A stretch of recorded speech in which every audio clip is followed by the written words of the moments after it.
Hey there, y'all. Welcome back. I had a few special topics to talk about with these montunos. And I'm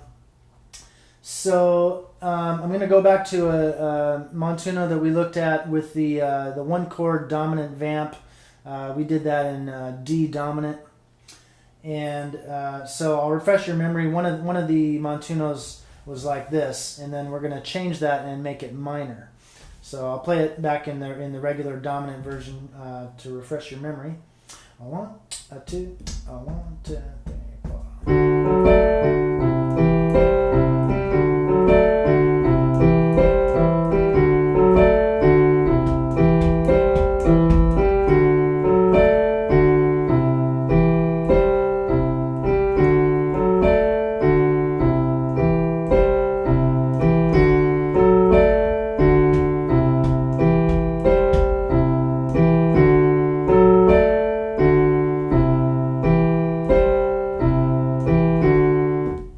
Okay, now let's look at it theoretically again. What we've got here is our D major in root position and D major again in first inversion though with your right hand.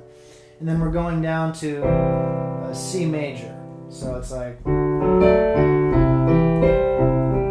so you're going between D major and C major. Well, now we're going to make this minor.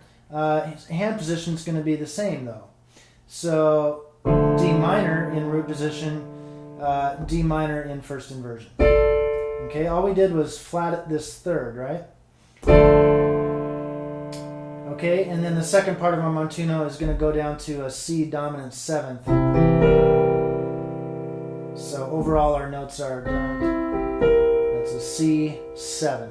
1, 3, 5, 7 for C dominant.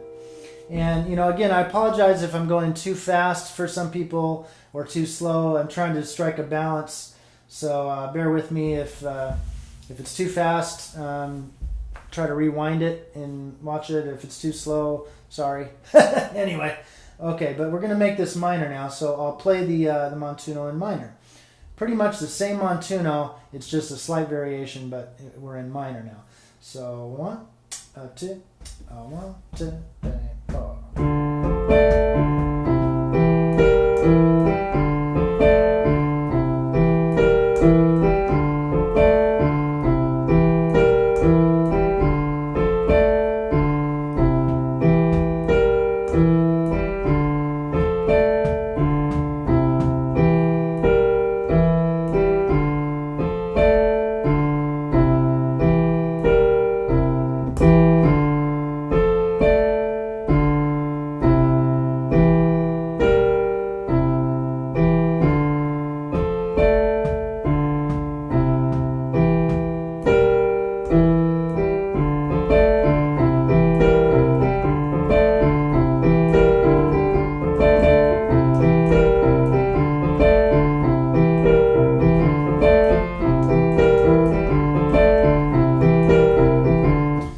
So you get the idea there. Pretty easy switch, right?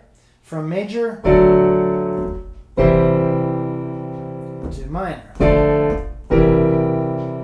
Pretty cool, I thought. And so that kind of brings me to the next topic of discussion. These triads. It's really going to help you if you don't know your major triads or minor triads to learn those. And there's 12 keys. I'm trying to gear this toward people who don't even necessarily play piano, or people who do play piano but aren't familiar with montunos.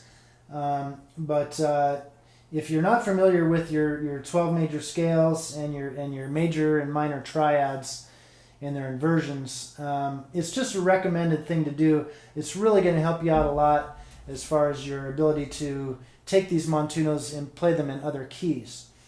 And so, just really quickly, if you're not familiar, I'll show you kind of what I'm talking about. Let's go back to the key of D. In this case, we'll play our D major in root position. Now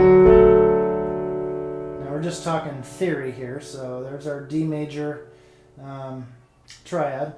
If we put that lowest note and put it on top and take the other two notes stay the same, that's our D major in first inversion.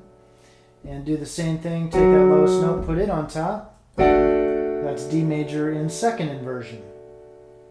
Okay, if you did the same thing one more time, put the lowest note on top, that is back to root position.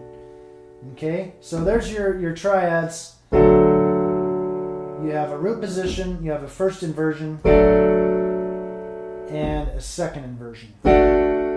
Okay, same thing with minor. All you do to make a triad minor is flat the third. So here's your major, here's your third. You're going to take that down a half step. D minor, saddest of all possible keys. So D minor in root position. Now take that lowest note, put it on top. Okay,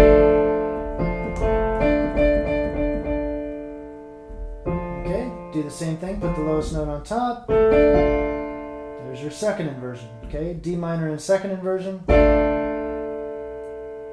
D minor in first inversion. D minor in root position. Okay, and when you're learning these, what you want to do is do this fingering, and you know, in all playing situations, you're not always going to do this fingering, but as far as just learning your triads, it's probably a good idea to do it. So with the right hand, the fingering is, if you're not familiar with the finger numbers, it goes 1, 2, 3, 4, 5, and the same thing with the left hand, 1, 2, 3, 4, 5. So with our right hand, the triad fingering is going to be 1, 3, and 5. First inversion is going to be 1, 2, and 5. Okay. And second inversion is back to 1, 3, and 5. I'm sorry. Minor. Okay. 1, 3, 5. So left hand is a little different. 5, 3, 1 for our finger numbers here. 5, 3, 1. 5, 3, 1 for first inversion. And then for second inversion, 5, 2, 1. These are the finger numbers. Okay? So that fingering would apply for all your major triads and all your minor triads. Same fingering. Okay? So, you know, if you're not familiar with these, again, what you might want to do is take a triad. You know, if you're not familiar with any of them, try C major. And then, I don't know, just start taking it up in half steps. Move every note up a half step, right? So the C is going to come up here to D flat, the E is going to go to F, the G is going to go to A flat. Okay, so I took that up a half step. Now I'm on a D flat major triad, okay, in root position. And just keep doing that. Back to your D major triad. Okay, and just memorize the notes. You know, once you do this kind of heavy mental lifting, once you learn it, then you'll know it, and it's going to be so much easier. Okay, so maybe one day go through all 12 of your major triads like that in first inversion. In root position, and then maybe the next day. Do your first inversion. So back to our C major in root position. Okay, now let's take that and put it in first inversion. Okay. So again, our fingering we're looking at is 5, 3, 1 in the left hand, and then 1, 2, 5 for the right hand. Okay. C major. Now take everything up a half step. There's your D flat major in first inversion. D major, first inversion. These are all first inversion. We're just taking the triad up in half steps. Okay? And just start doing that, and you know, you'll be real impressed how quickly you'll learn these. So just a recommendation. You're going to understand theoretically what's going on with your montunos by doing that. So major and minor triads and their root position and 2 inversions. And you know, if you don't know your major scales, you know, that's a good idea to learn those too. You can go down to the music store and get, you know, a sheet with your fingerings of your major scales on them. Even if you don't do the fingerings, just theoretically learning your major scales by the hunt and peck method is probably a good idea as well. You know, we all know how the major scale sounds, so your ear is going to tell you what the scale is. We'll take that up a half step and play D flat major.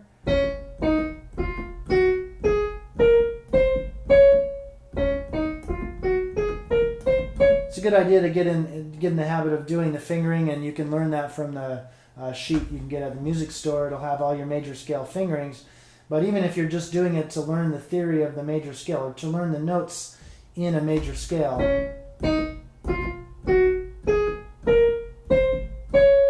it's good. You know, it's really going to inform your montunos, and you're going to understand what key that you're playing in a lot better if you do this kind of rudimentary theoretical work. It's going to really help you out a lot. Okay, that was my recommendation there. And then I had another couple of little topics here. One is fingering of this montuno that we did the other day. Here's another montuno. I think it was in the 145 video, and I'll refresh your memory on that. It was this one here. 1, 2, 1, 2, 3, 4.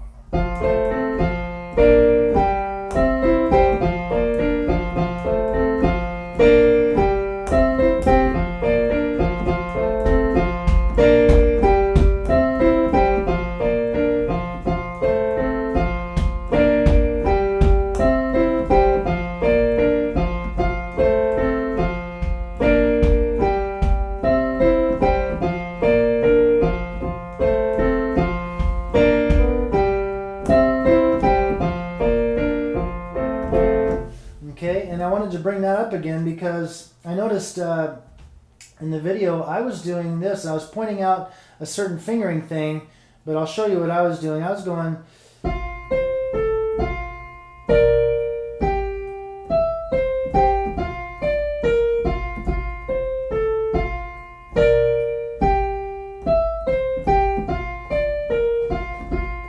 so I'm getting the notes there, but what I want to do is solidify my fingering. So here, on that F major chord, this is the fingering I'm using. Then we're going to our 4 chord, and this is the fingering that you're going to want to use. 1, 2, 4, and 5.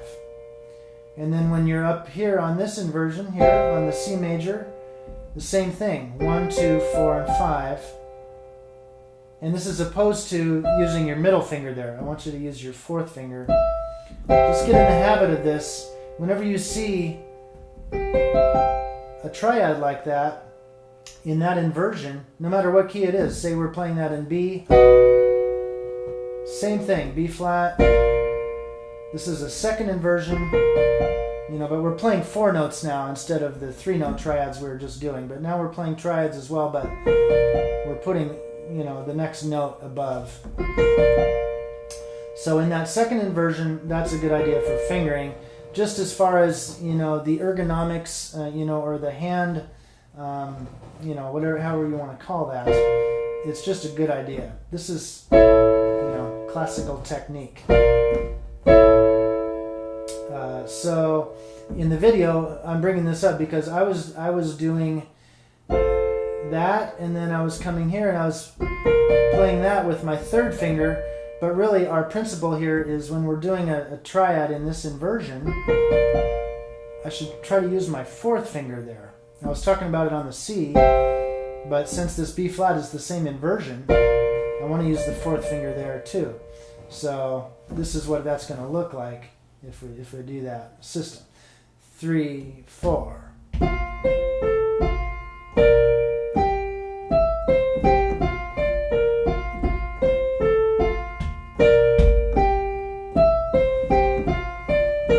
See, that's a habit I have, so I want to come here. I just went here. I want to come here.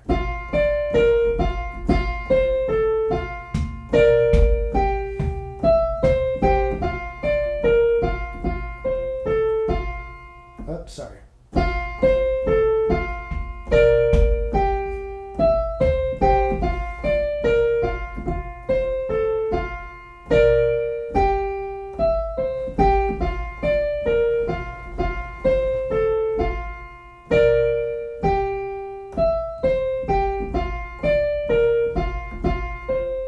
Okay, and so, you know, that's a fairly straightforward key. Let's do this in E.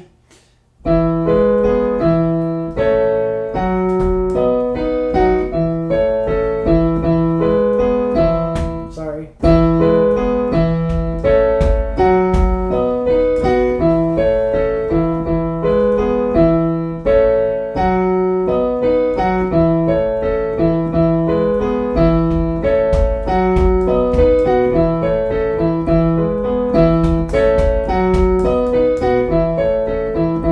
Okay, so that's a key where you're moving from white keys to black keys, kind of a gnarly little key there.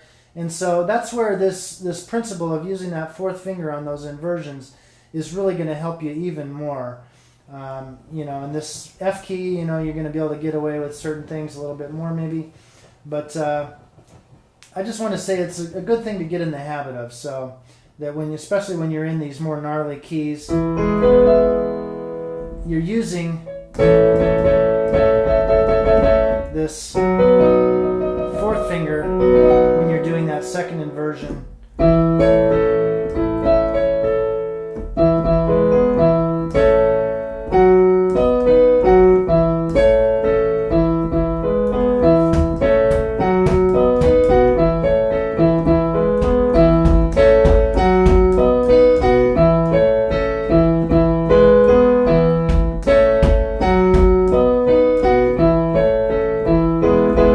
Okay, and so I just wanted to make that point. I apologize if I'm going too slow for some people or too fast for other people. I'm trying to strike a balance there, but anyway, just a point I wanted to make there. And the last point I was going to make is about register.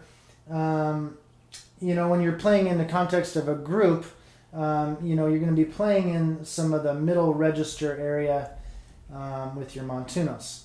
And so you're not going to want to play these things too low or necessarily too high. It's not going to really sound right. It's going to be kind of tinny. You know, say we do, you know,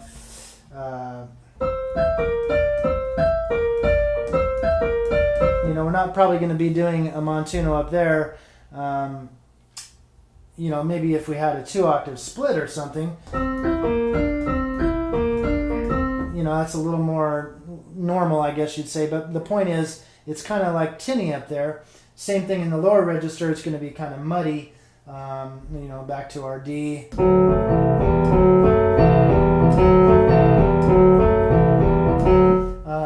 You know, if it's just you and in a special situation or something, that's going to kind of sound cool for a second. But as far as playing with a bass player and stuff, you're not going to play that down there because you're all over the bass register there. So you're going to want to keep your montuno in this middle register. So just something to be aware of when you're working on these montunos. You know, try to, you know, think about the register. And, you know, if you're working them through different keys, and you're getting, say you're taking something down or something and you're getting kind of muddy, just pop it up an octave and, you know, and then you can keep working down. But, you know, like for instance, we'll just do this minor one we did earlier in A minor.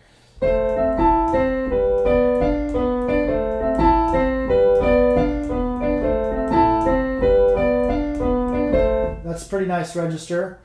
Down here it's maybe a little muddier, especially if there was a bass player playing.